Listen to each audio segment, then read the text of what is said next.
कृष्ण गुण अगणना अनंत कहीं ते नहीं पाए।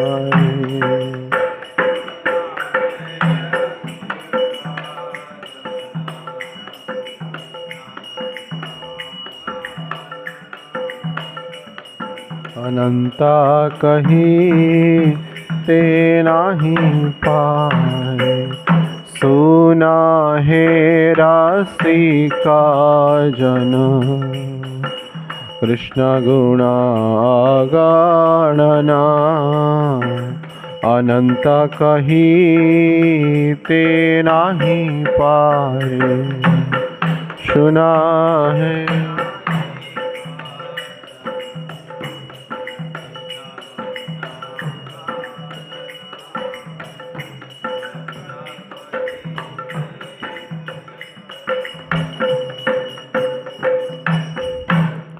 कर्म बंध ज्ञान बंध वो भी से मन बंध तारे कृष्ण करुणा सागर।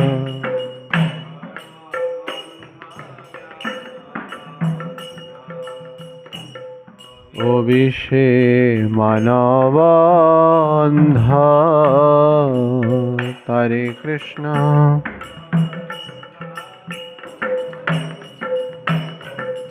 पाद पद्म मधु दिया अंध भाव घुबाइया।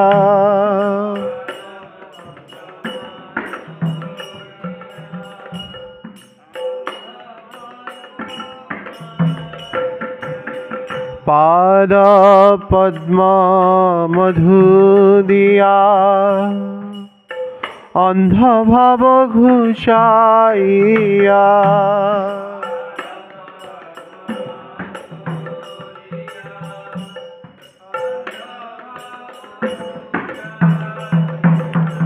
चरेण करेण अनुचर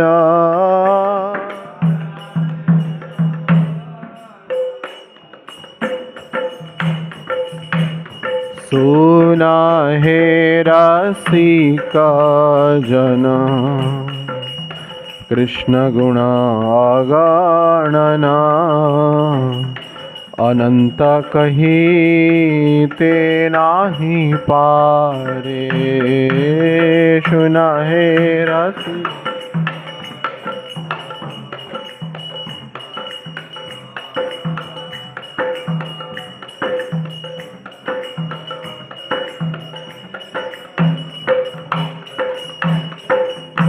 विधि मार्गरत जने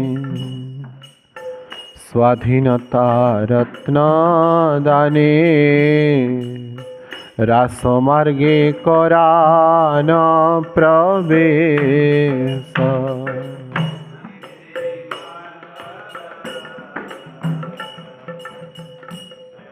स्वाधीनता रत्न दाने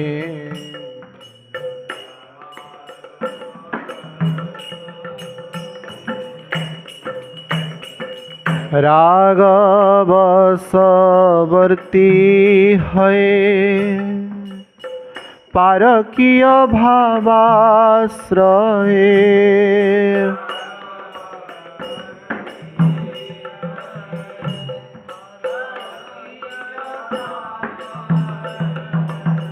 लभे जीव कृष्ण प्रेमावेश।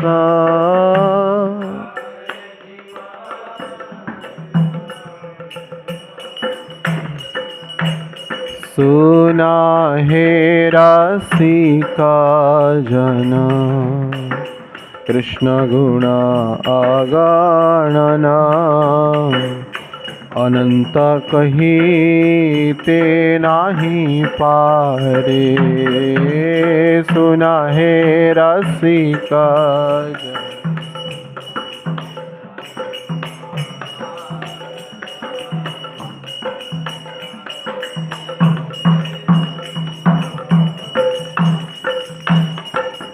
प्रेमामृतबारिधारा सदा पानस्तथा कृष्ण ताहादेर बंधुपति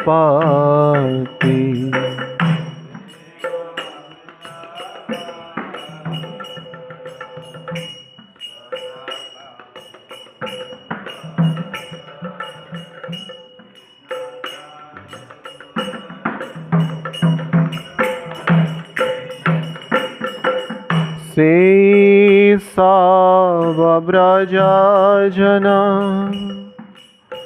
सुकल्याण निकेतन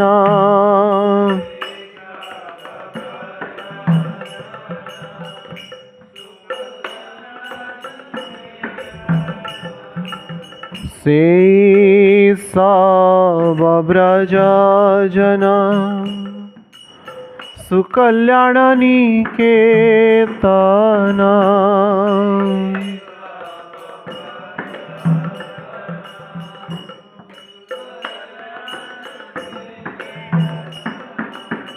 दीनहीना विनोदेर गति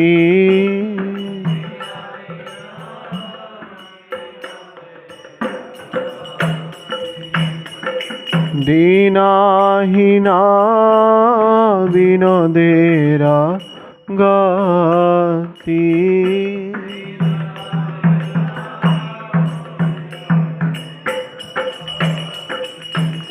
सुना हे रसिका जन कृष्ण गुणगणना अनंत कहीते नाही पारे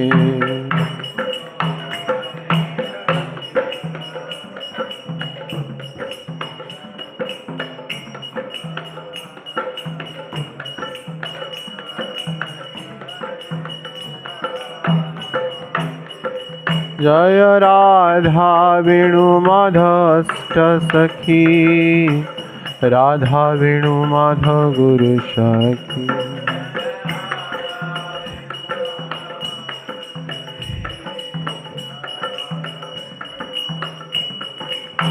जय गिरिराज महाराज गिरिराज महाराज गिरिराज महाराज जय गिरिराज महाराज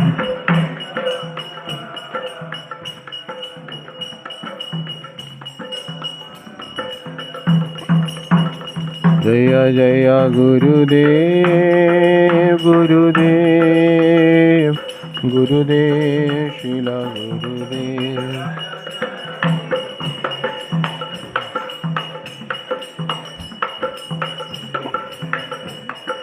जय जय प्रभुपाद प्रभुपाद प्रभुपाद श्रील प्रभुपाद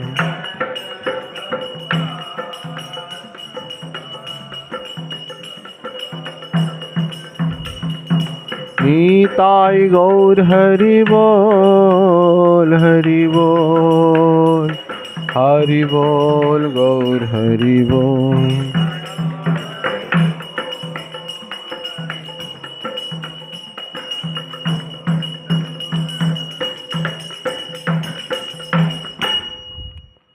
श्री राधा वेणु माधव अष्ट सखी वृंद की गुरु सखी की समस्त मंजरी गण की समस्त गोपियन की शील गुरु महाराज की शील प्रभुपाद महाराज की निताई गौर सीतानाथ प्रेमानंदे। ओम ज्ञानतिमिरान्धस्य ज्ञानाञ्जनशलाकया चक्षुर्लितं येन तस्मै श्रीगुरवे नमः। नमो विष्णुपादाय कृष्णपृष्ठाय भूतले श्रीमते गौरगोविन्दस्वामीति नामिने। नमो विष्णुपादाय कृष्णपृष्ठाय भूतले श्रीमते राधा गोविन्ददास गोस्वामीति नामिने। नमस्ते प्रभुपाददेवं गौरवाणी प्रचारिणे निर्विशेषशून्यवादी ग्राम्यजननिस्तारिणे। नमो विष्णुपादाय कृष्णपृष्ठाय भूतले श्रीमते भक्तिवेदान्तस्वामीति नामिने। नमस्ते सारस्वती देवे गौरवाणी प्रचारिणे निर्विशेषशून्यवादी पाश्चात्यदेशतारिणे। श्रीचैतन्यमनोभीष्टं स्थापितं येन भूतले स्वयं रूपकदा मह्यं ददाति स्वपदान्तिकम्। वन्देऽहं श्रीगुरुश्रीयुतपदकमलं श्रीगुरून् वैष्णवांश्च श्रीरूपं साग्रजातं सहगण रघुनाथान्वितं तं सजीवं साद्वैतं सावधूतं परिजनसहितं कृष्णचैतन्यदेवं श्रीराधाकृष्णपादान् सहगण ललिता श्रीविशाखान्वितांश्च। हे कृष्ण करुणा सिंधु दीनबंधु जगत्पते गोपेश गोपिका कांत राधा कांत नमस्तुते। तप्त कांचन गौरांगी राधे वृंदावनेश्वरी वृषभानुस्ते देवी प्रणमामि हरिप्रिये। वंशाकल्पतरुभ्यश्च कृपा सिन्धुभ्यैव च पतितानां पावनेभ्यो वैष्णवेभ्यो नमो नमः। नमो महावदन्नाय कृष्णप्रेमप्रदायते कृष्णाय कृष्णचैतन्यनाम्नि गौरतिष्ये नमः। जय श्री कृष्ण चैतन्य प्रभु नित्यानंद श्री अद्वैत गदाधर शिवासादि गौरभक्तवृंद। हरे कृष्णा कृष्ण कृष्ण हरे हरे हरे राम राम राम हरे हरे। मुखं करोति वाचालं पङ्गुं लङ्घयति गिरि यत्कृपातमहं वन्दे श्रीगुरुदिनतारिणे परमानन्दमाधवम्।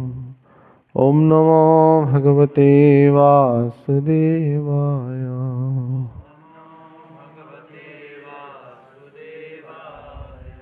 ॐ नमो भगवते वासुदेवाय।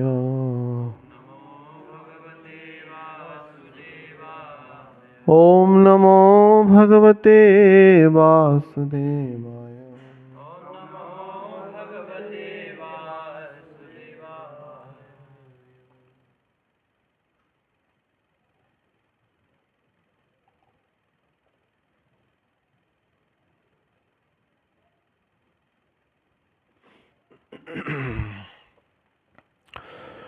श्री राधा वेणुमाधव भगवान अष्ट सखी वृंद गुरु सखी समस्त मंजरी गण समस्त गोपी की अनंत कृपा करुणा से समस्त आचार्य शिल प्रभुपाद शिल गुरु महाराज की अनंत कृपा करुणा से मानव जीवन का सर्वोत्कृष्टतम फल सत्संग के माध्यम से हम सभी प्रेम भक्ति चंद्रिका ग्रंथ को आधार करते हुए श्री गुरु तत्व की विवेचना कर रहे हैं, जिसमें श्री तत्व की चर्चा चल रही है।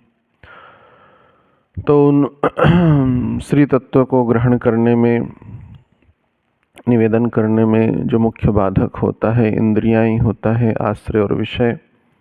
तद आधार पर चर्चा कतिपय दिवस से चल रहा है। इसी क्रम में हम कल त्वक इंद्रिय माने वचन इंद्रिय अर्थात जिह्वा उसके चर्चा कर रहे हैं, इसका कैसे सदुपयोग हो। इसी क्रम में श्रील कविराज गोस्वामी जो वर्णना कर रहे हैं महाप्रभु की भाषा में, चैतन्य महाप्रभु की भाषा में, तो जिह्वा का सदुपयोग भगवान का नाम ही है। जैसे अहो वत्सपचापि गरियान जद जिह्वाग्रे वर्तते नाम तुभ्यम। वो कुत्ता का मांस भोजन करने वाला चांडाल भी श्रेष्ठ हो जाता है जब वो भगवान का नाम करता है। लेकिन उत्तम गति जो होता है अनुगत्य में सद्गुरु की आश्रित होते हुए जब हम उनकी प्रदत्त मार्ग में भजन करते हैं, तब यह प्रेमा भक्ति को प्रदान करने में परिपूर्ण रूप से समर्थ होता है।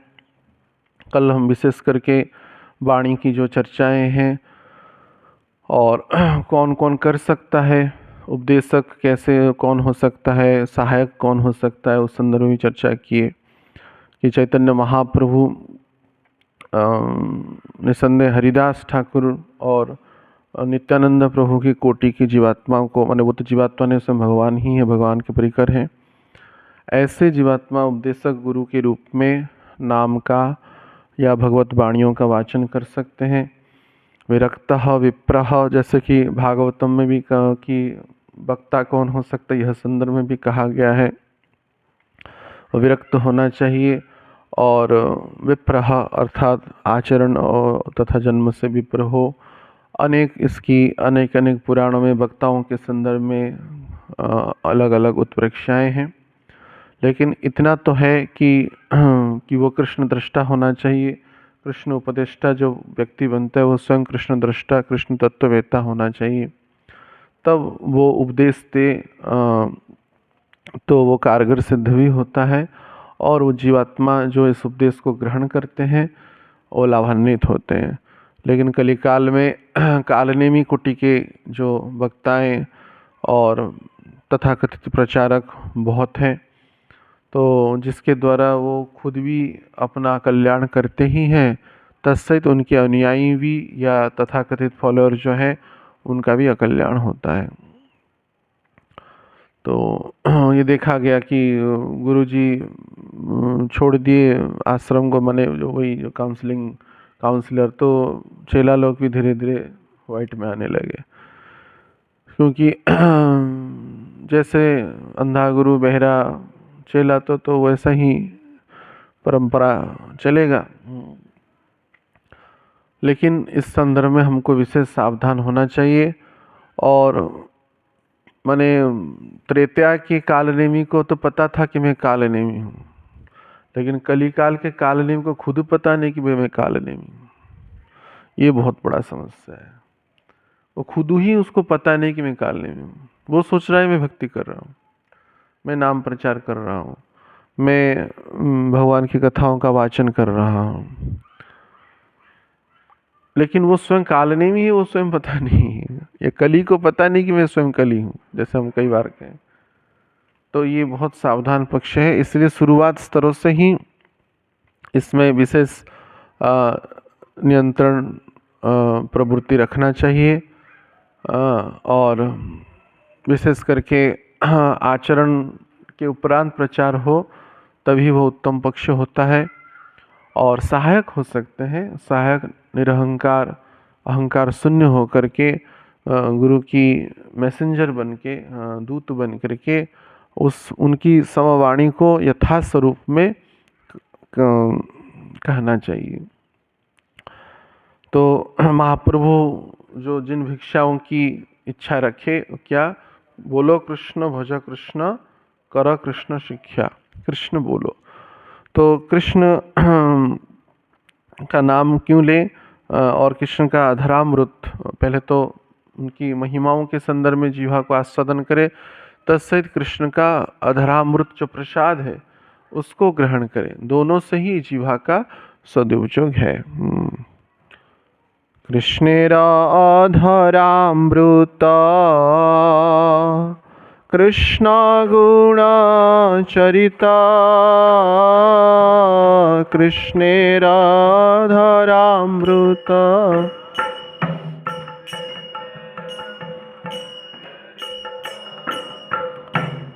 सुधा सार स्वाद विनिंदाना,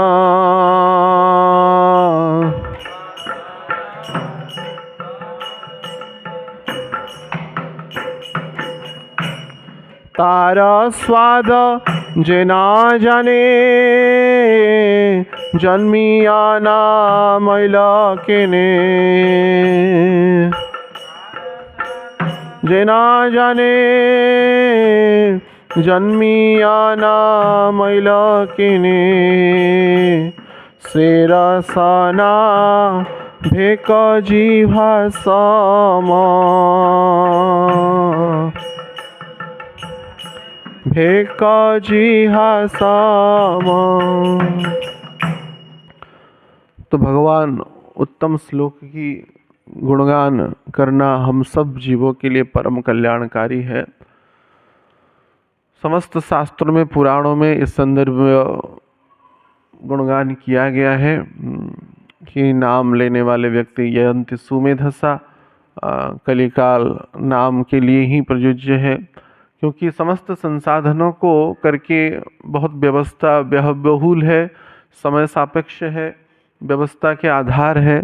चाहे कोई भी साधन मार्ग का सबसे आसान सरल तरीका जो है भगवान का नाम है। भगवान की नाम सहज सुलभ है। तो सुलभम भगवन नाम जिह्वा च वशवर्तनी।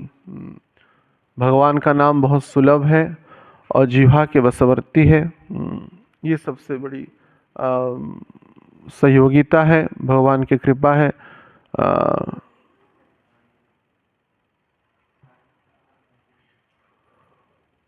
तथापि नरकम जानती कि आश्चर्य अथोपरिम। तब पर भी व्यक्ति को नरक जाना पड़ता है, क्योंकि वो नाम लेता नहीं, और नाम लेता है तो माने वो अपराध युक्त नाम करता है।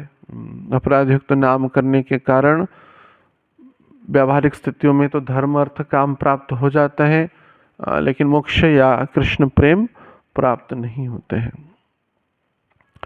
तो इसलिए नाम निसंदेह कल्याणकारी तो है ही। कनिष्ठ स्तर तक, मध्यम स्तर तक तो वो ग्रहणीय है ही, परंतु उत्तम पक्ष में जब हम हमारे उत्तम कोटि की भजन शैली, भजन मार्ग में हम जब प्रपन्न होते हैं, तब केवल नाम जो है परम कल्याण नहीं कर सकता है। नाम करेगा लेकिन अनुगत्य में, और नाम जप करेंगे तब। स्वतंत्र रूप से नाम करने से वो कल्याण का विषय वस्तु नहीं हो सकता है। जैसे कई दफा बताया गया कि मेडिकल के पुस्तक तो प्राप्त होते हैं, लेकिन सब डॉक्टर नहीं बन सकते। उसके लिए प्रोफेसर के पास जाना पड़ता है, पर्टिकुलर कॉलेज में एडमिशन लेना ही पड़ता है। वैसे ही नाम की यह महिमा है। नाम की महिमा निसंदेह माने अतुलनीय है, लेकिन स्वतंत्र रूप से नाम अगर किया जाए तो किस हद तक वो प्राप्त कर सकते हैं? धर्म अर्थ काम तक ही, और ज़्यादा नहीं। धर्म प्राप्त होगा, अर्थ प्राप्त होगा, काम प्राप्त होगा।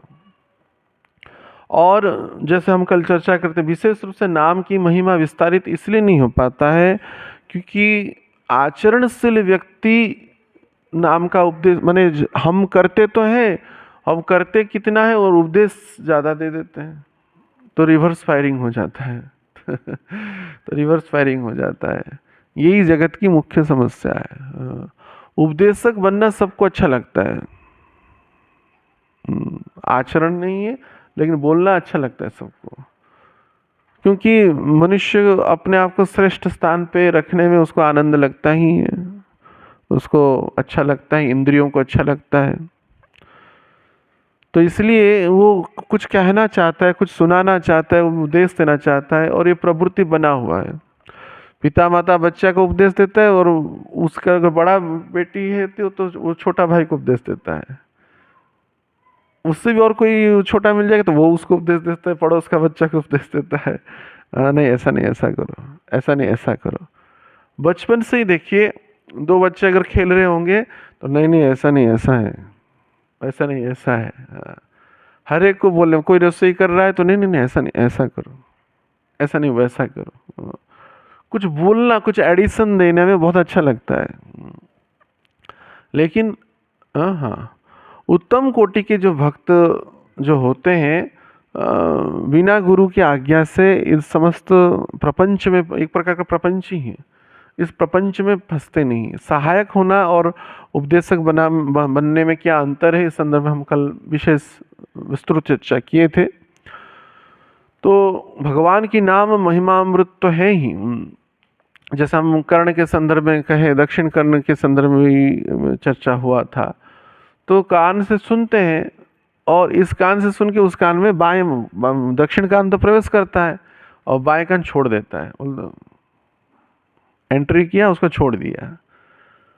तो अगर इतना दुष्ट है ये वाम कर्ण, जो सुनेगा दक्षिण कान से उसके बाद बाएं कान से छोड़ देता है, तभी तो नहीं कर रहा है ना वो। तो ये बैठा ही हुआ है कि माने माने उस वाम कर्ण को पूरा ही माने परिवर्तन करना पड़ेगा। क्या बोलते हैं उसको, प्रक्रिया जिसको परिवर्तन होता है, रिसाइकलिंग। हाँ, रिसाइकलिंग हिंदी में बोले तो रूपांतरीकरण, रूपांतरीकरण, संपूर्ण रूपांतरीकरण करना पड़ेगा इस वाम कर्ण को, तब छोड़ेगा नहीं। अब जैसे आप देखिए भी इस कान से अगर वैज्ञानिक तत्व में देखा जाए, इस कान से अगर सीधा सुई डालेंगे तो इस कान से निकलता है, ऐसा सब सिस्टम है उसका है नहीं। और माने इस एक कान को ऐसे बंद कर देंगे तो सुनिए, देखिए तो इसका तो प्रभाव देखिए और इस कान को सुनिए, अलग आएगा, सूक्ष्मता में देखेंगे तो अलग आएगा। हाँ, तो दक्षिण कर्ण में समस्त तीर्थों का वास किया गया है। तो इसका अर्थ नहीं चलो हम बाएं कान को बंद कर लेंगे और बैठ के सुनेंगे लेकिन इसको भी रूपांतरीकरण करना है, इस वाम कर्ण को छोड़ना। इस कर्ण को भी वैसे जीवा है, अब आज जीवा की चर्चा है। जीवा का माने आध्यात्मिक विज्ञान है, इसमें मनीषियों ने बहुत रिसर्च करके संदर्भ विचार रखा है। एक जो होता है, देखे उन्हें माने प्रसाद हो, भगवत प्रसाद हो, इसको चखेंगे ऐसे, इसकी अग्रभाग में जीवा क्यों कहा गया है, इसमें बहुत सूक्ष्म पहलू है। उस संदर्भ में हमने बड़ा चिंतन करके भी देखा और मनीषियों से भी चर्चा किया, गुरु महाराज से, गुरुदेव से। जद जिह्वाग माने क्या बोला गया, वो श्लोक है, अहोवत स्वपचा अपि गरियान जद जिह्वाग्रे, जिह्वा के अग्रभाग कहा गया, पूरा जिह्वा नहीं कहा गया। नाम करने का भी तरीका होता है, अच्छा नाम जपक जो होते हैं इसमें विज्ञान है। तो ऐसे तो माने स्थूलता में देखा जाए तो ये पता नहीं चलेगा, सूक्ष्मता का यह विचार है।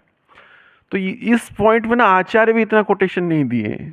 जद जिह्वाग्रे, जिह्वा पूरा जिह्वा बोलना चाहिए, जिह्वा का अग्रभाग क्यों बोले, तो जिह्वा का जो निर्माण है, रसना जो है, रसनांद्रिय जो है, जिह्वा का अग्रभाग में ना सात्विकता है। जैसे नाम जैसे करेंगे, जैसे हरे कृष्ण, हरे हरे कृष्ण, न रासिकता आएगा थोड़ा, हरे कृष्ण, एक ये जिह्वा के अंतिम भाग से निकलेगा। तीन पहलू है, एक जिह्वाग्रे, जिह्वा का मतलब सुंदर नाम होता है, जैसे कीर्तन में होता है, विभावरी से आलोक प्रवेश, ये जिह्वा के अग्रभाग से होता है। मध्य भाग में बोलेंगे विभावरी से अंतराया ना, विभावरी से तो वो राक्षस लोग इसलिए चिल्लाते हैं, हा हा हा हा हा हा हा हा। उनका जो तालु है, जीवा के अंतिम पक्ष में तालु लगता है, यहाँ पे जो टच होता है वचन का जो भाव होता है। तो वैसे ही ये तो एक सूक्ष्म पहलू है, मनीषियों ने इस संदर्भ में बहुत विचार रखा है। क्यों है, क्योंकि जीवा के अग्रभाग, क्यों भगवान ना अगर विपत्ति दिए हैं तो संपत्ति भी बहुत दिए हैं, शरीर को संपूर्ण शुद्ध बना दिए, स्त्री हो पुरुष हो जिसका भी हो, लेकिन दक्षिण कर्ण को सुरक्षित रखे भगवान। कितना भी स्थितियों में ये पाप युक्त तो होता नहीं, दक्षिण कर्ण को सुरक्षित। वैसे ही जीवा का रसनेन्द्रिय जो है, जो जिस जीवा से हम भगवान का नाम, जीवाग्रे, जीवा का अग्रभाग, इसलिए धीमी और एक सात्विक स्तरों की जो नाम अगर विचार माने धीमी गति में और सात्विकता में अगर नाम करेंगे तो क्या होता है, फिर से तो वो प्रभावित नहीं होता है और वामकर्ण बंद हो जाता है, वामकर्ण की जो प्रभाव है वो बंद हो जाता है। और इसलिए जब नाम का उच्चारण एक सुदर्शन चक्र जैसे साइकिल होना चाहिए, चक्राकार में नाम आया और नाम दक्षिण कर्ण में प्रवेश करेगा और मस्तिष्क में प्रवेश करेगा। उसके बाद माने सहस्रार्थ से आज्ञा चक्र से होते हुए उसके बाद विशुद्ध चक्र में प्रवेश करते हुए पुनः यहाँ आएगा। उसके बाद फिर से यहाँ जाएगा, फिर से यूं यूं यूं यूं ऐसे, ये चक्र नाम चक्र। उसको लॉजिकली अगर डिस्क्राइब करता है वो द आर्ट ऑफ चैंटिंग, वो सब जाएंगे नहीं हम ज़्यादा, इसकी वो हो जाएगा। वो कोई आर्ट नहीं, चैंटिंग कोई कला नहीं है, लेकिन इसमें एक विज्ञान है, शरीर में एक विज्ञान है। जैसे पुरुषों का नाभि से नीचे का अंग अपवित्र माना गया, स्त्रियों का कंठ से नीचे का अंग अपवित्र माना गया है, तो उसमें एक विज्ञान है। हाँ, कोई एक साधक पूछे तो क्यों, कारण क्या? क्योंकि कामयुक्त जो वेग है उन अंगों में विस्तारित है, इसी कारण। तो वैसे ही जिह्वा के विषय वस्तु में अगर विचार किया जाए, यत् जिह्वाग्रे अग्रभाग में वर्तते नाम, तो जिह्वा के अग्रभाग में नाम करने का प्रयास करना चाहिए और सात्विक स्तरों में करना चाहिए। हरे कृष्ण अग्रभाग टच होता है, कृष्ण कृष्ण हरे हरे, हरे राम राम राम हरे, श्री राधा श्री राधा श्री राधा श्री राधा। तो ये अग्रभाग में मने बहुत विधियां हैं। आसन बैठाए, कमर को सीधा रखे और मणिपुर चक्र से नाम को माने उसकी जो श्वास है उसको खींचे। बाकी कृष्ण की चिंतन करते करते इसको करे। ये सब पद्धतियाँ, प्राथमिक पद्धतियाँ शास्त्रों में बताया गया है। लेकिन ये सब भी कारगर सिद्ध कब होंगे? जब हम अनुगत्य में भजन करेंगे, जब हम स्वतंत्र रूप से शास्त्रों के केवल आधारशिला पर नाम करेंगे या किसी के कहने से नाम करेंगे, धर्म अर्थ काम तक सीमित हो सकता है, क्योंकि उसमें अपराध नाम होगा ही होगा। और अनुगत्य में जो हम नाम करते तात्विक रूप से उसका अपराध होता नहीं, अपराध होता नहीं। क्यों? क्योंकि उसका जो मूल जो पाप और अपराध का जो फल है वो गुरु आचार्य ले लेते हैं प्रत्येक क्षण में। जैसे कोई बड़ा जहाज में बैठा हुआ है, अभी उस सागर में बहुत बड़ा मगरमच्छ आ जाए, तिमिंगल आ जाए, तो वो अटैक क्या वो उस जहाज में अंदर बैठने वाले व्यक्ति को करेगा? नहीं करेगा ना। किसको करेगा? वो जहाज को करेगा। जहाज उसके वो प्रभावित, वो गुरु कर्णधार होते हैं। गुरु नाविक भी हैं और गुरु नौका भी हैं। तो जो गुरु चरण रूपी नौका में जो बैठा हुआ है वो उसको अन्य आदि इवन अपराध स्थूल की जब तक गंभीर महत्व अपराध नहीं करेगा, माने वो भी उसी गुरु के चरणों में भी करे, लेकिन अंतिम सूत्र तक त्यागने वाला जो स्थिति जिसकी प्रवृत्ति में आ जाता है, ऐसी स्थिति तक जब तक नहीं जाएगा तब तक वो सेफ रहता है, सुरक्षित रहता है। तो नाम जो है निसंदेह महिमामय है, कल्याणमय है। तो उस नाम की जो महिमा है, अधरामृत की चर्चा करेंगे, पहले नाम की चर्चा करते हैं। तो और कृष्ण अधरामृत बोले और क्या? कृष्ण गुण चरित, कृष्ण के गुण है और चरित्र, नाम रूप गुण लीला और चरित्र। पहले नाम निष्ठा से होगा, निरंतर नाम का आदेश हम हमेशा ही हर एक भक्तों को देते हैं। जब से हम मिले हैं जिस भी भक्तों को, निरंतर नाम, 24 घंटा नाम करने का प्रयास करना चाहिए। लेकिन और उसके बाद और गंभीरता पक्ष आएगा तो हर एक नाम में गुरु को या गुरु सखी को स्मरण करना है।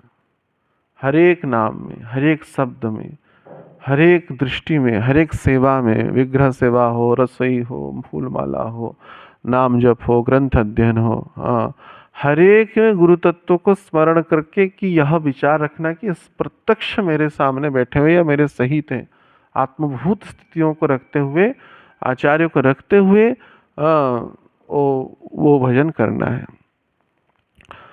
उस गुण चरित्र को तो कोई कहेगा कि हम केवल कृष्ण का क्यों गुण चरित्र गान करें? कारण क्या है? क्योंकि कृष्ण का जो नाम है अमल है, मल से रहित है। अमल हरिनाम अमीय विलास, ये अमल हरिनाम है। बाकी सबका गुरु या कृष्ण का अतिरिक्त और बाकी जितने भी नाम हैं वो अमल नहीं है। अमल नहीं, मल से रहित नहीं है, मल युक्त है, दोष युक्त है। और भगवान का नाम और भगवान में कोई अंतर है नहीं, अभिन्न तत्व है। इसलिए क्योंकि भगवान को तो डायरेक्ट हम संदर्शन नहीं कर पा रहे, जड़ इंद्रिय की यह स्वभाव या प्रकृति थी नहीं, अब आदत डाल रहे हैं। श्री विग्रह गुरु आचार्य के प्रतिष्ठित श्री विग्रह को दर्शन कर रहे हैं, उनकी चरणों को दर्शन कर रहे हैं, तो ये इंद्रियां अभी आदत डल रहा है, ये अभी हैबिचुएटेड हो रहा है, उसके अंतर्गत हो रहा है। लेकिन इसको प्राथमिक अवस्था में कभी कभार जैसे कहा गया कि अच्छा नहीं लगेगा, लेकिन करना है, इच्छा आए या ना आए, रुचि आए या ना आए, तो उसको करना है, क्योंकि ये इसको बोलते हैं वास्तविक औषधि है, भवरोग की औषधि है। तो इसलिए और अन्य समस्त जो जो सेवाएं हैं, अगर भगवान के नाम के रहित होकर के किया जाएगा तो उस तरह का वो प्रभाव नहीं विस्तारित करेगा। मानो श्री विग्रह सेवा कर रहे, अगर कथा श्रवण नहीं कर रहे, गुरु की कथा या कीर्तन नहीं चल रहा है, तो नाम करना चाहिए निरंतर। नाम की जो रट है हमेशा करना ही चाहिए। हर एक हम सोते समय अगर नाम करते करते स्वयं हमेशा, आप साधक को नाम करके सो, बोलता है नहीं नाम करके, ऐसा कोई एक दिन भी नहीं गुजरा है जो नहीं बोलता। हर एक शिवरात्रि में यहाँ पे जो साधक विश्राम करते हैं, मसाज के बाद विश्राम करते हैं, तो उसके बाद हम बोलते हैं नाम करके सो, नाम करके सो। और साधक परीक्षण कर सकता है, जब उठेगा अगर नाम स्वतः चल रहा है जिह्वा के अग्रभाग में, तो इसका अर्थ है सम्यक रूप से या प्रायतः रात्रि भर भी नाम चला, नाम चला, नाम की अभ्यास, नाम के रंकार जो है प्रतिध्वनित होगा। वो साधक उठते ही पहले भगवान को पहले गुरु को प्रणाम करे, और प्रणाम करते से वो परीक्षण कर सकता है कि नाम का जो रट है वो जिह्वा के अग्रभाग में बना रहेगा, जो भी गुरु नाम करने के लिए अनुमति दिए हैं वो बना रहेगा। तो इसलिए हर एक अवस्था में नाम करने का प्रयास करना चाहिए। ये वाणी का सबसे सदुपयुक्तता भगवान का और गुरु का नाम लेने में ही है, चिंतन के सहित लेकिन करना है। उत्तम कोटि की भक्ति में चिंतन का अनुमोदन दिया जाता है। प्राथमिक स्तर में कई आचार्य चिंतन के लिए मना किए हैं, जैसे प्रभुपाद जी बोले केवल सुनो पहले, क्योंकि वो व्यक्ति चिंतन क्या करे, वो चिंतन आंख बंद करेगा तो उसको तो दारू दिखता है। जब विदेशियों को बोला गया, वो चिंतन को मना किया, कोई कहते नहीं प्रभुपाद जी मना किए चिंतन करने के लिए, तो प्रभुपाद जी क्या महाप्रभु के विरोध में बोलेंगे?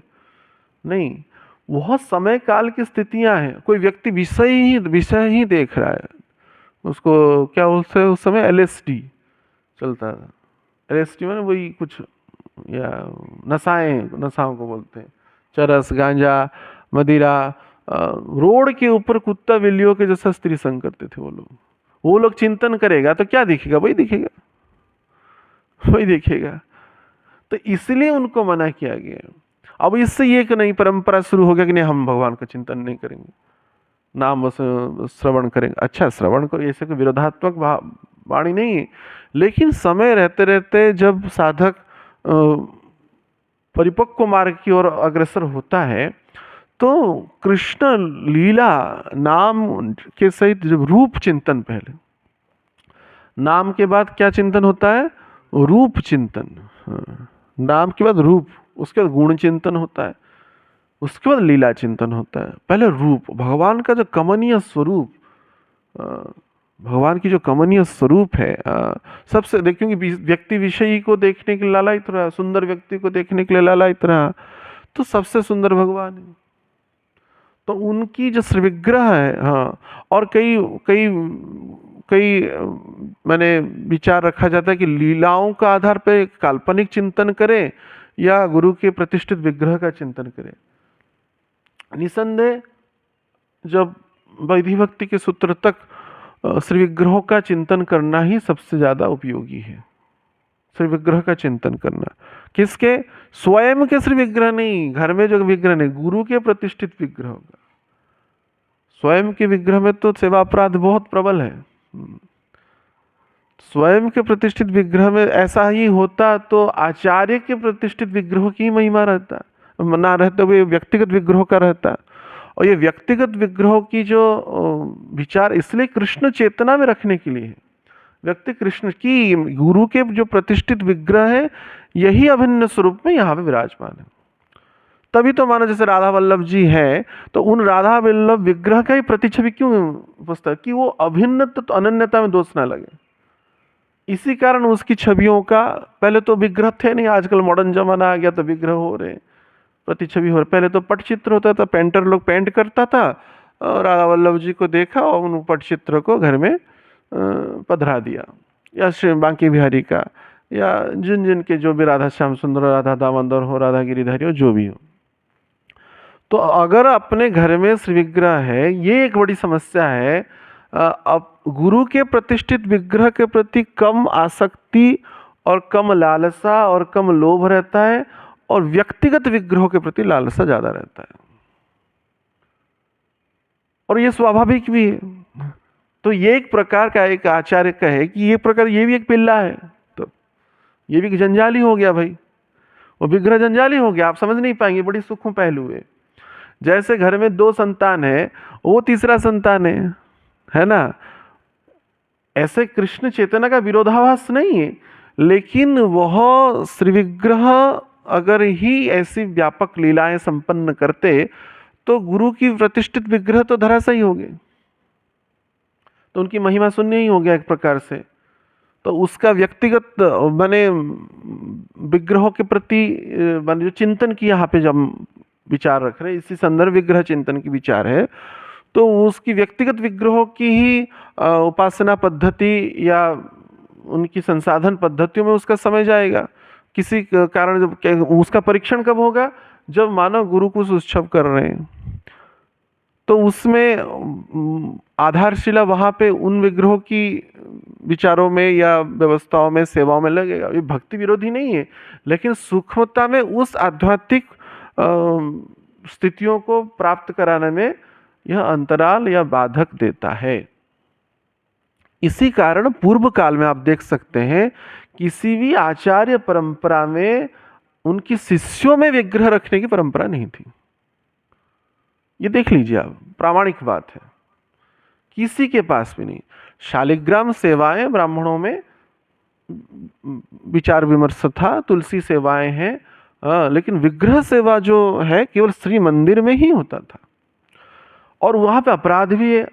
अष्टयाम जो सेवाएं हैं उसमें शौचता का बहुत प्रमुख विचार है, बहुत प्रमुख विचार है। रजस्वला नारी का छाया भी नहीं गिरना चाहिए, बताया गया इस विग्रह में, छाया तक नहीं गिरना चाहिए, तो बहुत अपराध हो जाता है। केवल रजस्वला नारी नहीं, जो एक वृद्ध पक्ष हो गए, बालक पक्ष हो गए, उनकी अशौचता रहेगा ही। यद्यपि मानो 8 साल के नीचे का कोई बालक है या बालिका है, वैसे ही 80 साल के ऊपर कोई वृद्ध है, वृद्धा है, तो उनकी अशौचता तो ग्रहणीय करना ही गृहस्थाश्रम के क्रम में। वो नहीं, वो मानो किसी कारण स्पर्श कर दिए या उस भगवत सेवाओं की सामग्रियों को स्पर्श कर दिए, तो उसमें माने तो अपराध लग जाएगा। उनको अपराध नहीं, जो ये व्यवस्था को कठोरता से पालन नहीं कराते उनको अपराध लग जाएगा। तो ये सब की जो प्रमुख जो विचारधारा है श्री विग्रह सेवा की संदर्भ में, वो घर में नहीं हो सकता है। और आजकल तो घोर कलिका वाले पैंट शर्ट में सेवा कर लेते हैं, नाइट ट्राउजर में सेवा कर लेते हैं। ये तो बहुत बड़ा गंभीर अपराध है, ये तो नौटंकीपन है, बस केवल नौटंकी है। खुद झूठा खा रहा है, गोपाल को लेके घूम रहा है, वृंदावन में डोल रहा है, उसके साथ वो टेबल में चाट पापड़ी खा रहा है, उसको बैठा दे रहा है गोपाल को।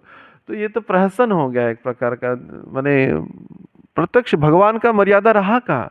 प्रेम एक विषय वस्तु है, रागानुगा स्थिति में उसका बहुत प्रेम है, लाला लाली है, तो वो उसकी हम चर्चा नहीं कर रहे हैं यहाँ पे।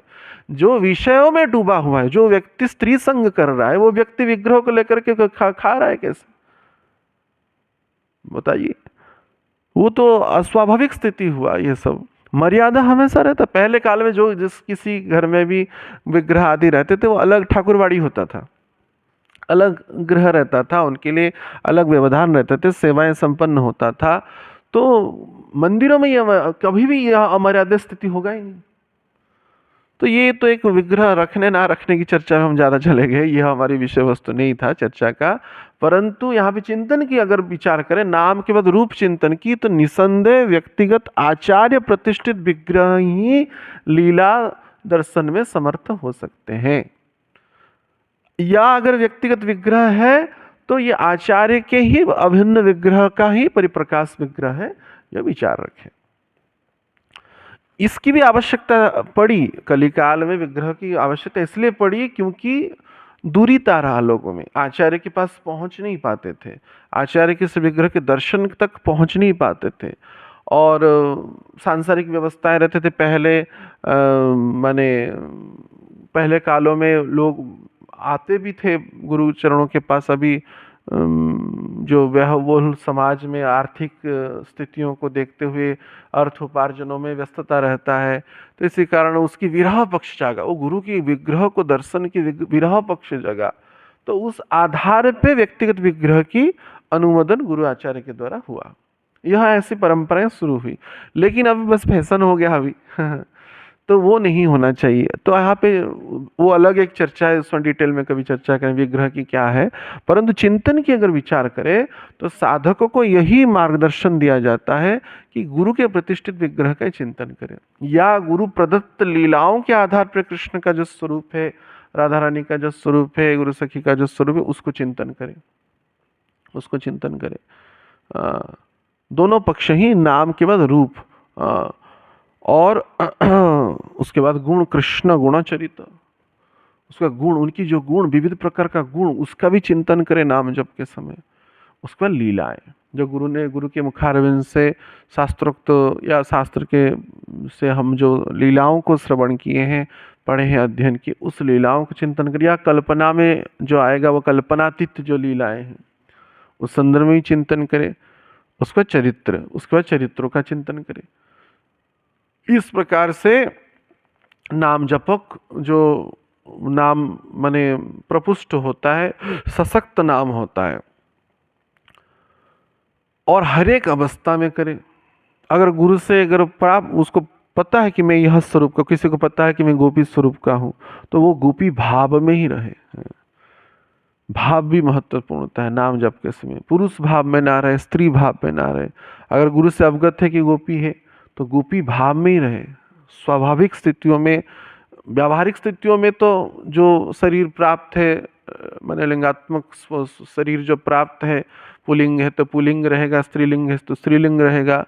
परंतु अगर गुरु से वो प्राप्त, पहले तो दासत्व का भाव रखे, मैं कृष्णदास गुरुदास हूँ, और भी स्वतंत्र रूप से गुरु से अवगत हो गए कि हाँ हम गोपी स्वरूप है, मंजरी स्वरूप है, सखा है, सखी है, जो भी है, वात्सल्य रस के हैं, तो उसके हिसाब से वो भावों को रखें। गोपी भाव रसामृद्धि लहरी कल्लोल मग्नोर्मुहु वंदे रूप सनातन श्री गोपाल भट्टो, वंदे रूप सनातनो श्रीजीवो गोपाल भट्टो।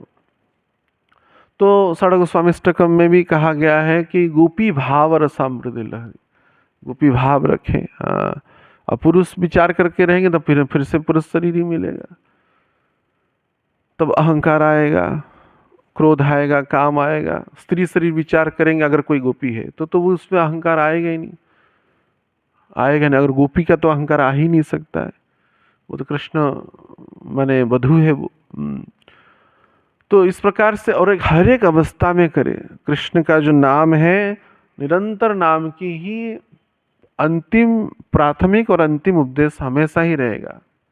हमारा तो हमेशा ही यही विचार रहता है, निरंतर नाम करें, जिह्वाग्रे, जिह्वा के अग्रभाग में निरंतर नाम करें। कि सायाने की भोजाने की बाजागरणे की शायाने की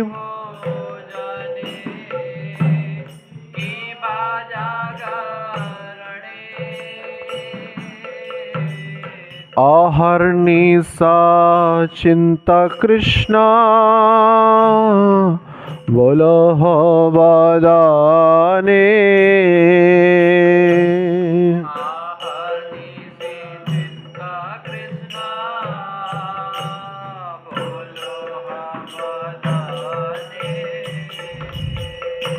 कि शयने कि भोजने, शयन अवस्था में हो कि बा जागरणे, हाँ, जागरण जागृत अवस्था में हो कि भोजन की अवस्था में हो, हर एक समय भगवान का नाम ले। गुरु प्रदत्त जो नाम है उसको निरंतर लेते रहे, निरंतर लेते रहे, निरंतर लेते रहे। विशेष और उसको डिटेल में कहे, जो रागानुगा दीक्षा प्राप्त किए वो अंतर जप करते रहे, जो वैदिक भक्ति की दीक्षा प्राप्त किए वो गुरु प्रदत्त नाम श्री राधा और हरे कृष्ण महामंत्र उसको जप करते रहे, या माने कोई गोपाल मंत्र प्राप्त किया है तो उसी मंत्र को भी निरंतर ले सकते हैं। बस शौचाचार की विचार रहता है, वो भाव की एक अतिक्रमण स्थिति आता है तो शौचाचार की भी कोई आवश्यकता नहीं, तो स्वतः वो छूटी। मैंने अभी अब कैसे छूटी नाम रट लागी, ऐसा कुछ है ना मीराबाई का, अब कैसे छूटे नाम रट लागी। अब नाम रट लग जाएगा जब निरंकार जब पूरा कण कण में समाहित हो जाएगा। तो मुख में से नाम होगा, उसके बाद श्वास श्वास से नाम होगा, सांसों की माला में सिमरों में पी का नाम। उसके बाद कण कण से, रोम के हर एक कूप से नाम निकलेगा। रुक्मिणी जी देखे थे अर्जुन के हर एक रोमकूप से नाम, भगवान का नाम निकला। 3.5 करोड़ रोमकूप है तो 3.5 करोड़ नाम निरंतर होता है। शुद्ध भक्त का स्थिति यही रहता है।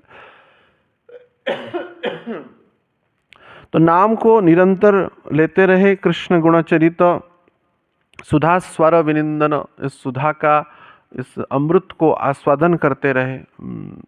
तो इससे होगा क्या, इस संदर्भ में जैसे आज की कीर्तन में कह रहे हैं, कल भी नाम की गाओ गौरा मधुर से, लेकिन उसमें प्रवेश नहीं कर पाए हम। उसमें नाम की महिमा तो विविध प्रकार से आचार्यों ने प्रदान किया। यहाँ पे बहुत सुंदर भक्तिविनोद ठाकुर बताते हैं, सुना है रसिका जन कृष्ण गुण गणना अनंत कहीते नाही पारे। तो रसिक जनों, यहाँ पे पहले बोले सुनो है रसिक जन, अब पहले रसिक होना पड़ेगा। रसिक नहीं होंगे तो नाम में रस नहीं आएगा। और रसिक, वो पूछते कि रसिक होंगे कि जब रसिकों का संग करेंगे, रसिकों के चरणों में प्रपन्न होंगे, तब आप रसिक बनेंगे, नहीं तो शुष्कता और कठोरता बना रहेगा। रसिक जो होते द्रवीभूत अवस्था में रहते हैं, जो रसिक संत कहते हैं ना, रसिक संत, वो द्रवीभूत अवस्था में रहते हैं। हाँ, तो तुरंत ही उनकी आंख से आंसू आ जाता है, देखा गया है। क्यों? वो रसिक द्रवीभूत होते हैं। और भागवत में श्लोक है, मुँह रसिका भूवि भावुका, मुँह रसिका भूवि भावुका। तो रसिकों के लिए ये ग्रंथ है। भागवतम जो है, भगवान की जो लीलाएं, जहाँ पे रसिकों के, रसिक बनना पड़ेगा। शुष्क जो मुनि है, ज्ञानी विज्ञानी है, पंडित है, वो भगवान की नाम रस को आस्वादन नहीं कर सकते। या विषयी भोक्ता व्यक्ति जो होता है वो नाम रस को आस्वादन नहीं कर सकता है। तो कोई कहेगा तो हम तो विषयी है तो क्या नाम ना करें ना। तो पहले तो अब उसके लिए भी चर्चा पहले ही कर ले। अभ्यास और वैराग्य, अभ्यास करना ही, जबरदस्ती करना ही है। नाम को तो करना ही, गुरु के अनुगत नाम, और नाम करते करते करते करते करते रसिक बन जाएंगे। लेकिन जब यह चिंतन की पद्धति में हम प्रवेश कर रहे हैं, नाम के सहित रूप का चिंतन, गुण लीला चरित्र का चिंतन, तो कम से कम सम्यक रसिक तो होना ही होता है। निसंदेह हर एक को आनंद प्राप्त होता है, इसमें कोई संशय का विकास नहीं। जब विशेष करके कीर्तन आदि होता है तो हर एक को तो रस प्राप्त होता ही। उसी को कोई धुन में गा ले नाम को। अगर मानो सिंपल नाम में ना आप परीक्षण भी कर सके, मानो कई बार साधक बोलते हैं नाम में रुचि नहीं रहे, तो थोड़ा धुन में गाइए। ऐसा कोई फिक्स नहीं कि 16 वाला हरे कृष्ण, नहीं, कोई ऐसे कोई रेस्ट्रिक्शन नहीं, नाम करना है। कोई धुन में गाते करिए, माला माने 16 माला से 8 माला जाए, कोई दिक्कत नहीं, लेकिन वो रसिकता भाव आएगा। क्योंकि हम बने हैं, हमारा जो, देखिए भोग में आनंद क्यों व्यक्ति को मिलता है? क्योंकि इंद्रियां उसका ग्रहण करता है उस भोग को, और इंद्रियां का सुख को जीव को इस शरीर में ग्रहण होता है। वैसे ही आत्मानंद के लिए जब इन इंद्रियों को ऋषिकेण ऋषिकेश सेवया भक्ति रुच्यते। इन इंद्रियों को इंद्रियों के स्वामी ऋषिकेश की सेवा में जब संलग्न कराएंगे तो इसमें स्वाभाविक रूप से इसी इसी का ही तो चर्चा चल रहा है कि नयन इंद्रियों को, कर्ण इंद्रियों को, जीवा इंद्रियों को कैसे हम भगवत अनुरागी कराएं। तो जब नहीं हो, साधारण नाम से नहीं हो रहा है तो नाम माने कोई धुन में नाम करिए, कोई दिक्कत नहीं, थोड़ा लंबा हो जाएगा समय, कोई दिक्कत नहीं। अगर मन व्यवधान दे रहा है, मन व्यवस्थित अव्यवस्थित कर रहा है, या कोई आचार्य का प्रार्थना युक्त भजन गा ले, निवेदनात्मक भजन गा ले, वो भी नाम कीर्तन ही है। लेकिन समय को अतिवाहित भगवान के नाम रूप गुण लीला चरित्र या भक्तों के नाम रूप गुण लीला चरित्र में ही करना चाहिए। तो इसलिए ऐसे करते करते रसिकता हमारे अंदर आएगा। विशेष करके जब रसिक जनों का संसर्गता में रहेंगे, उनकी चरणों में प्रपन्न रहेंगे, तो हम स्वयं रसिक हो जाएंगे। और इनकी जो कृष्ण का जो नाम का जो गुणगान है, इसको अनंत भी नहीं कह सकते यहाँ पे करें। अनंत भगवान जो है, अनंत वासुदेव है, वो भी नहीं कर सकते। ब्रह्मांड के सबसे क्षुद्र अवतार है भगवत सृष्टि के क्रम में। लेकिन अनंत माने अनंत, जिसका अंत ही नहीं वो अनंत है। अनंत कहिते नहीं पारे, अनंत भगवान भी नहीं कहा। अनंत भगवान ऐसा नाम करते हैं, पद्म पुराण में बताया गया है, वो निरंतर नाम, भगवान की विविध लीला, अनंत लीलाएं हुआ है अनंत काल से, वो निरंतर लेते रहते हैं, निरंतर नाम लेते रहते हैं। ब्रह्मा, सनकादि, नारद मुनि आदि, उनकी जो वो नाम करते समय कुछ बात भी करेंगे तो ये सलीवा को क्या बोलते हैं, इसको लार को समेटना होता है, नहीं तो लार इकट्ठा हो जाता है और बोल नहीं पाता व्यक्ति। ये स्वाभाविक एक मनुष्य की प्रवृत्ति है। लेकिन अनंत भगवान जो नाम लेते हैं निरंतर, वो सोचते हैं ऐसे करने में जो छूट जाएगा भगवान का नाम, एक नाम छूट ना जाए, इसी चक्कर में वो उसको समेटते नहीं, वो लार ऐसे गिरता रहता है। और ब्रह्मा, नारद, सनकादि उस लार को, उस लार रूपक जो चरणामृत है या उच्चिष्ट है, उसको ग्रहण कर प्रेमामृत में नृत्य करते रहते हैं। नाम से प्रकट हुई वो लार है। उनका इतना लोभ रहता है अनंत भगवान का, वो निरंतर नाम लेते रहते हैं भगवान की रूप, नाम रूप गुण लीला चरित्र के सहित। वो समेटते नहीं उस लार को। तो इसकी जो महिमा है, भगवान का नाम भगवान से अभिन्न है, भगवान की लीला भगवान से अभिन्न है, अनंत कहिते नहीं पारे। और किसका नाम ले रहे हैं हम? जगत गुरु, कृष्ण वंदे जगत गुरु। कृष्ण जगतेर गुरु। और ऐसा नहीं कि केवल जगत गुरु, गुरु माने अब सिंहासन में बैठा हुआ है, राजाधिराज द्वारकाधीश बन के बैठा हुआ है, नहीं। वो कृष्ण वांछा कल्पतरु, समस्त वांछाओं के कल्पतरु हैं भगवान। और भगवान का जो नाम है, गुरु या गुरु का जो नाम है, वांछा कल्पतरु है, वांछा कल्पतरु है। और नाभिक से केवल ऐसा नहीं कि हमारी इच्छाओं को पूर्ति कर देंगे, क्योंकि माने भगवान को मैंने प्राथमिक अवस्था में अपराधयुक्त नाम में तो करेंगे तो माना धर्मार्थ काम मिल ही जाता है। लेकिन धीरे धीरे रसिक संतों के प्रभाव में जब अपराध शून्य हो ही जाता है, तो जीव के अंदर अगर विषयों की वासना आ भी जाए, तो भगवान कहते आमी विज्ञ विषय के न दिवो, मैं तो विज्ञ हूँ विषय क्यों दूंगा, स्व चरणामृत दिया विषय भुलाए वो, मैं अपनी चरणामृत दे करके, कृपामृत दे करके विषय को भुला दूंगा। ये भगवान करते हैं, आचार्य करते हैं।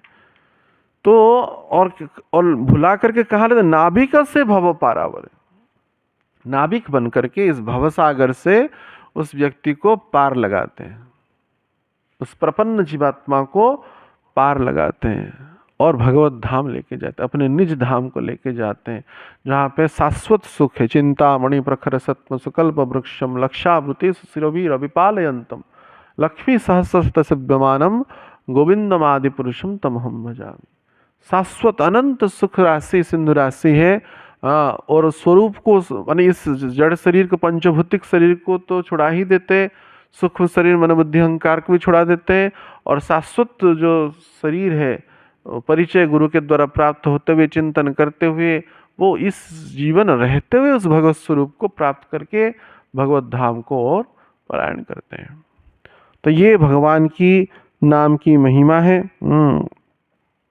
और उसी बीच में अर्थात नाम जब जब अनुगत्य में, गुरु के अनुगत्य में हम करेंगे, विचलित ना होते हुए, हम जब शुरू से ही सेकंड ऑप्शन नहीं रखना चाहिए कि हाँ मेरे पास क्वालिफिकेशन है, मेरे पास सौंदर्य है, मेरे पास ज्ञान है, बुद्धि है, मेरे पास डिग्री है, मैं नौकरी कर लूँगा, ये कर लूँगा। सेकंड ऑप्शन बिल्कुल नहीं रखना है, क्योंकि वो सब माने जो चिकित्साएं हैं यहाँ पे कह रहे भक्तिविनोद ठाकुर, वो तत्कालीनिक रूप में हो सकता है इंद्रियों को वो प्रशमित कर दे, लेकिन आत्मा का जो ऊपर जो परत गिरा है, मैला गिरा है, चेत द्रव्य को, दर्पण को मार्जन जो कराना है, वो कृष्ण या कृष्ण के शुद्ध भक्त गुरु ही कर सकते हैं, और कोई नहीं कर सकता है। भव का जो समस्याओं का समाधान तत्कालीनिक है। कोई रसगुल्ला खाने की इच्छा हुआ तो खा लिया, उसके बाद पुनः 2 दिन के बाद इच्छा होगा। किसी का स्त्री भोग की इच्छा हो तो 2 दिन के बाद फिर से इच्छा होगा। किसी को सोने की इच्छा हुआ तो फिर से सोने की इच्छा होगा। आहार निद्रा भय मैथुन जो प्रक्रिया है, ये इंद्रियां माने अग्नि के समतुल्य, जितना घी डालेगा वो अग्नि और प्रज्वलित होता रहेगा। कोई इसको कर करके सुख से विरत नहीं हो पाएगा। तो इसलिए अगर हृदय रूपक जो पीड़ा है, जिस हृदय में आत्मा और परमात्मा विराजमान है, उस हृदय रूपक पीड़ा को दूर करने में कृष्ण और कृष्ण के भक्ति ही परिपूर्ण रूप से समर्थ है। हृदय पीड़िते या कृष्ण चिकित्सक तार भवरोग नासीते चतुर। ये हृदय की पीड़ा है। ये जो काम क्रोध लोभ मोह मदम आश्चर्य आहार निद्रा भय मैथुन लाभ पूजा प्रतिष्ठा जो भी अवगुण है, ये सब हृदय का रोग है। हृदय के ऊपर का रोग है, हृदय का रोग नहीं है, हृदय का ऊपर का रोग है। हृदय में आत्मा और परमात्मा प्रतिष्ठित है। तो इसको चिकित्सा करने के जो चिकित्सक हैं, यहाँ पे ठाकुर मास्टर कह रहे हैं कृष्ण चिकित्सक होता है। कृष्ण या कृष्ण के शुद्ध भक्ति इसके चिकित्सक है। हमारे गुरुदेव कहते हैं मैं अकेला यहाँ पे डॉक्टर हूँ, बाकी सब तो मैंने पेशेंट है, क्या गुरु में। तो चिकित्सक गुरु और कृष्ण ही है। कृष्ण चिकित्सकतार। और कौन सा रोग दूर करते हैं? भवरोगो नासिते चतुर। बड़ी चतुराई से भवरोग को दूर करते हैं।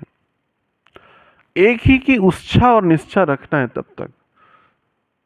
प्राथमिक अवस्था से विचलित नहीं होना चाहिए ना, अभी तो मेडिसिन ले रहा हूं क्यों रोग नहीं जा रहा है। जाएगा, निसंदेह जाएगा, इसमें कोई संशय का अवकाश नहीं, निसंदेह जाएगा।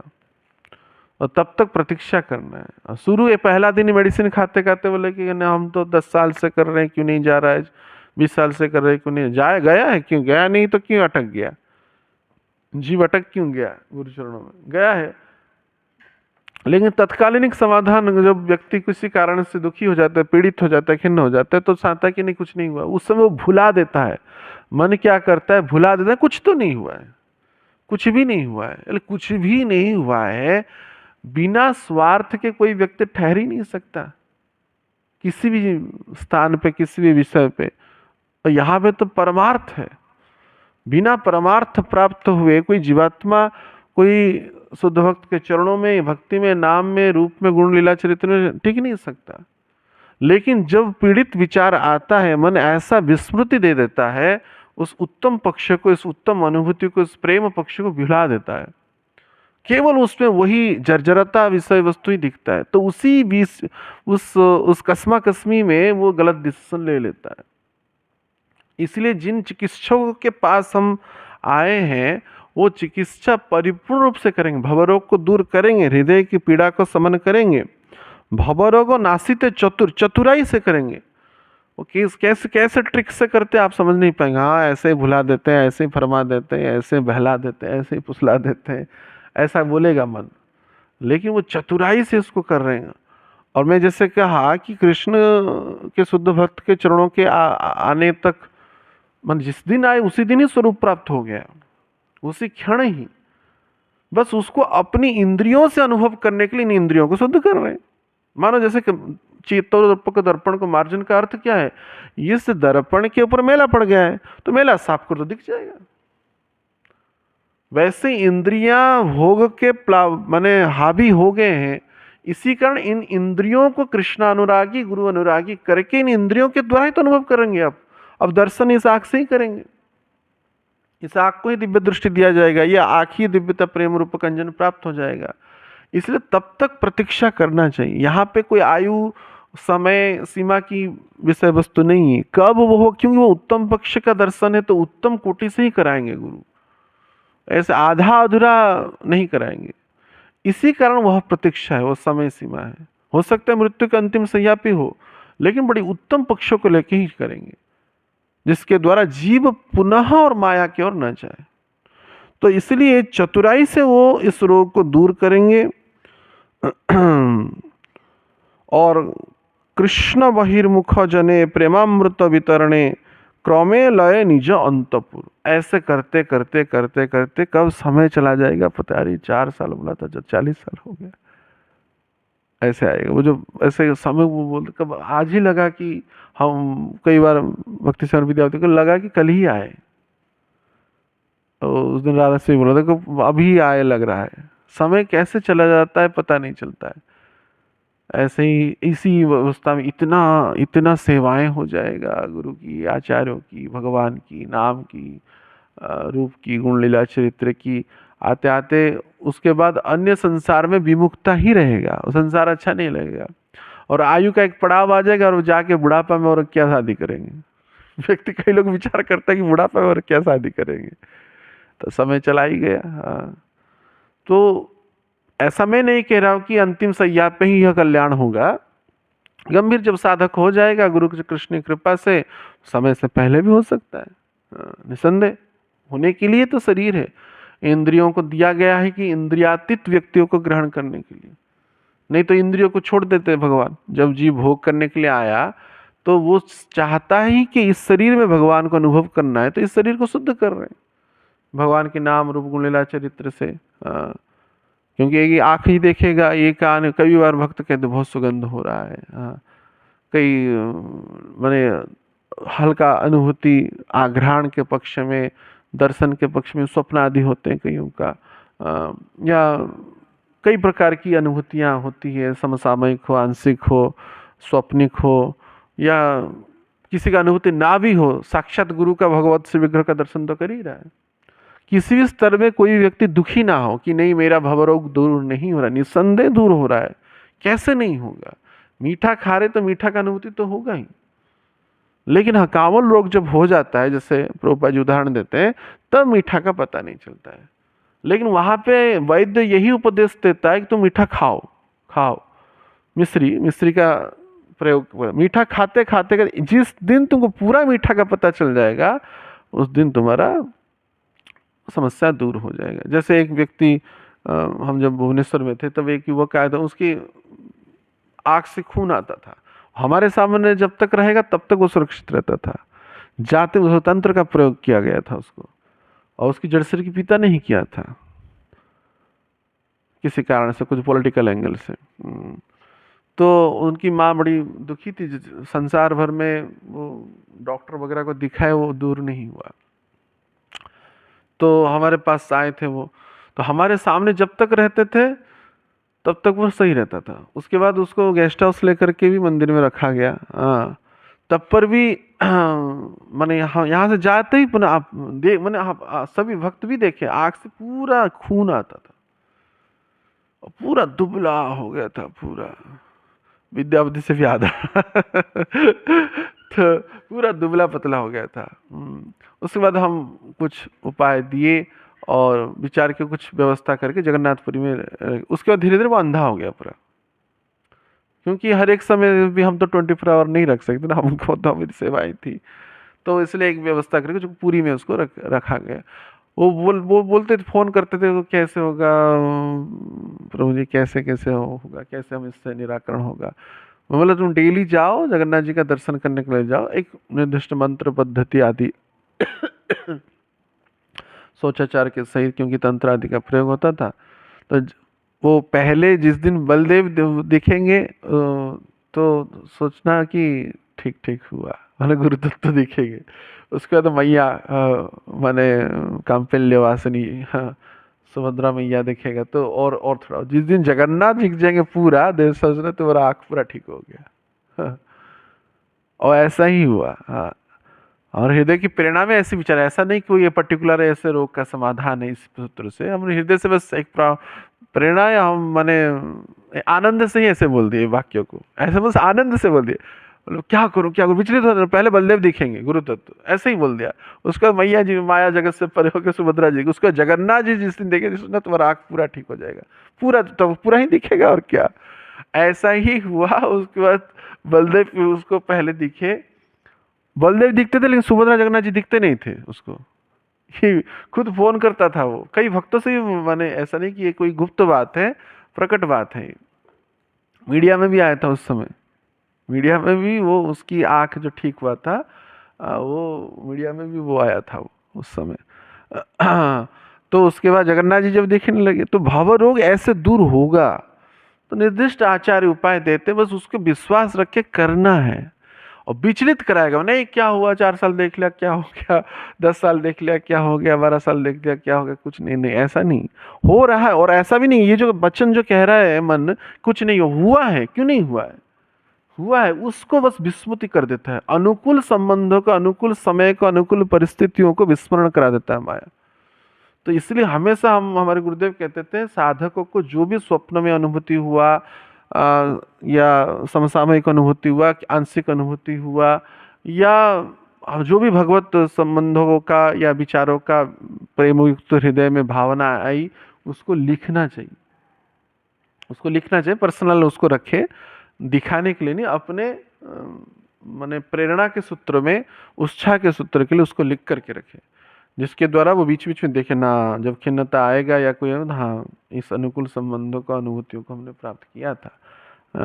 चाहे वो कथाओं का भी हो, मन हम व्यक्तिगत हमारे जीवन में हम खुद के, हमारे तो अनुगत्य भजन कर कई लोग माने कि कई अनुभूतियां हुआ, कई लोग के, हम खुद अपनी जीवन की बात करें तो हमारे गुरुदेव ने हमको सिद्ध मंत्र दिया, सब क्या सो क्या, उसका बोले प्रयोग नहीं करना है, नहीं किए, बोले बस निरंतर नाम करना है, इसी को हम एक भी स्वप्न भगवान का देखे नहीं कभी।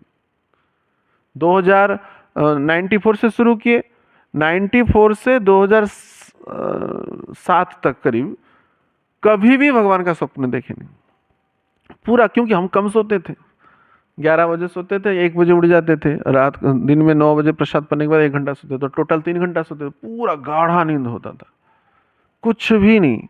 लेकिन जागृत अवस्था में हम हमेशा निरंतर नाम करते थे, टीचर पढ़ा रहा है तब भी नाम चल रहा है, निरंतर नाम चल रहा है, परीक्षा दे रहे हैं तब भी नाम चल रहा है, जीवन का जो मुख्य ध्येय है उसको कोई स्मरण नहीं की, ना स्वप्न, ना कभी आंशिक अनुभूति हुआ, ना समसामयिक अनुभूति हुआ, ना किसी प्रकार का भी अनुभूति हमको कभी नहीं हुआ।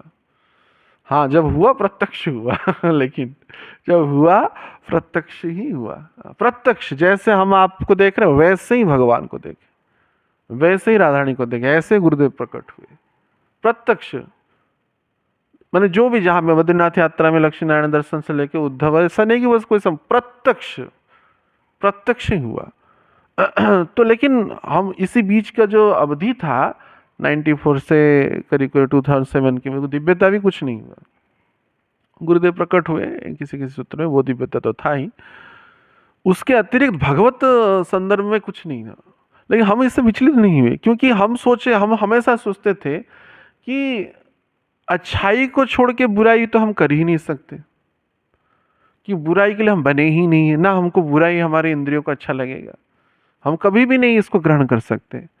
तो इसलिए यहाँ पे हो या ना हो, ये ना हो वाला प्रश्न था ही नहीं, क्योंकि होने में ही आनंद लगता था। भगवान का नाम करने में किसी को कोई क्षति है? निरंतर आप नाम करेंगे, सोचिए किसी आपको ऑफिस वाला को ना पीड़ा है, ना आपको पीड़ा है, ना आपके परिवार वालों को पीड़ा है, अब ललित करते रहिए, करते रहिए। और इसमें माने कोई कहीं मूर्खता, ऐसे ही लोग कर रहे हैं, ऐसे ही पंडितों ने लिख दिया बस अपनी काम बनाने के लिए, नास्तिक लोग कहते हैं। लेकिन नहीं, अगर करने में तो क्षति तो है नहीं, क्षति है नहीं। बाकी साधक को कुछ अनुभूति हो गया, दर्शन हो गया तो सोने पे सुहागा है। लेकिन इसका अर्थ नहीं दर्शन नहीं हुआ या अनुभूति नहीं हुआ तो बेकार है, नहीं, कभी भी बेकार नहीं। अरे शास्त्र प्रमाण है, जो देखा हुआ है वो कह रहा है, शास्त्र कह रहा है या नहीं। अगर उस शास्त्र को ही धराशायी मान लेंगे और विचार नहीं करेंगे, विश्वास नहीं करेंगे, आचार्य की वाणी को विश्वास नहीं करेंगे तो और कुछ कहा नहीं जा सकता है। तो इसलिए हम सबको निसंदेह माने विश्वास के सहित, श्रद्धा के सहित, अगर विश्वास श्रद्धा भी नहीं भी हो रहा है तब भी जबरदस्ती करे, भगवान कहते अभ्यास करो, बस अभ्यास करो, अच्छा चीज का अभ्यास करो। अच्छा काम कर रहे, मांस आदि खाते तो छोड़ दिया, अच्छा ही चीज है। विषय व्यक्ति का संग कर रहे थे, उसे छोड़ दिया, अच्छा ही, आपको शांति तो मिलता ही है, समय का अपचय तो नहीं हो रहा है। जो भगवान की भक्ति धारा में है, नाम धारा में, उनका अटेंशन जाता। हम अगर मानो नाम ना करते तो हम लड़कियों के चक्कर में रहते, हजारों तो मैंने उसी चक्कर में रहते ही संसार भर। युवावस्था की बात कहें तो कम से कम हमारा पढ़ाई तो अच्छा हो गया, हम टॉपर रहे। क्यों रहे? इसका एक कारण यह भी है कि हम विषय के प्रति समय गए ही नहीं, तो वो अटेंशन पढ़ाई में रहेगा, ब्रह्मचर्य को धारण कर पाए। जो ब्रह्मचर्य नष्ट करेगा तो पढ़ाई में उसका स्मरण रहेगा कैसे? तो इसलिए पढ़ाई भी अच्छा हुआ, शरीर की सौंदर्यता भी बना रहेगा ब्रह्मचर्य धारण के कारण। और ब्रह्मचर्य रहा क्यों? भक्ति के धारा के कारण ही, भक्ति के धारा के कारण ही रहा, भगवान के नाम के कारण रहा, गुरुदेव की कृपा से रहा, और कोई सूत्र नहीं। तो इसलिए निसंदेह इसमें लाभ ही लाभ है, लेकिन तत्क्षणात विचलित नहीं होना चाहिए, विशेष करके अनुगत्य भक्तों को। जब अनुगत्य नहीं थे तब क्रॉस क्वेश्चन आता था, क्या होगा क्या नहीं, ये है वो अलग बात है। एक बार चित्त गुरु के प्रेरणा से, जगत गुरु के प्रेरणा से गुरु आचार्य के चरण में तो आ ही गए, और कुछ काल बिता भी दिए। ऐसा नहीं कि कुछ काल बिता नहीं, कुछ काल बिता भी दिए। तो इसलिए धैर्यवान होकर के, श्रद्धावान होकर के, प्रपन्न होकर के बस करते रहो, करते रहो, करते रहो, करते रहो। निसंदेह यह प्रभाव विस्तारित करेगा। और भगवान अंतिम में क्या कहते हैं? अपने निज पूर्व में वो लेकर के अवश्य ही जाएंगे। यह नाम अनुगत्य नाम हो, जो है शरणागत होकर के जो हम नाम लेते हैं, निसंदेह हमारा परम कल्याण का कारण होगा, इसमें कोई संशय का अवकाश नहीं है। तो हम सभी निसंदेह ऐसे परम कल्याणमयी जो भगवान नाम है, शुद्ध भक्त के अनुगत्य में उनकी चरणों का आश्रय लेते हुए करेंगे। और भगवान हम सबको कृपा करे, करुणा करे, नाम पे रुचि आए हमारा, ऐसे परम कल्याणमयी जो भगवान नाम है उसमें हमारा रुचि है, श्रद्धा है, विश्वास है। गुरु के कृपा से, भगवान के कृपा से निसंदेह ये होगा, और ऐसे ही होने की हम निरंतर प्रार्थना करते रहें। हरे कृष्णा कृष्णा कृष्णा हरे हरे, हरे राम राम राम हरे हरे। श्री श्री राधा वेणु माधव अष्ट सखी वृंद की, श्रील प्रभुपाद श्रील गुरु महाराज की, निताई गौर सितनाथ प्रेमानंदे।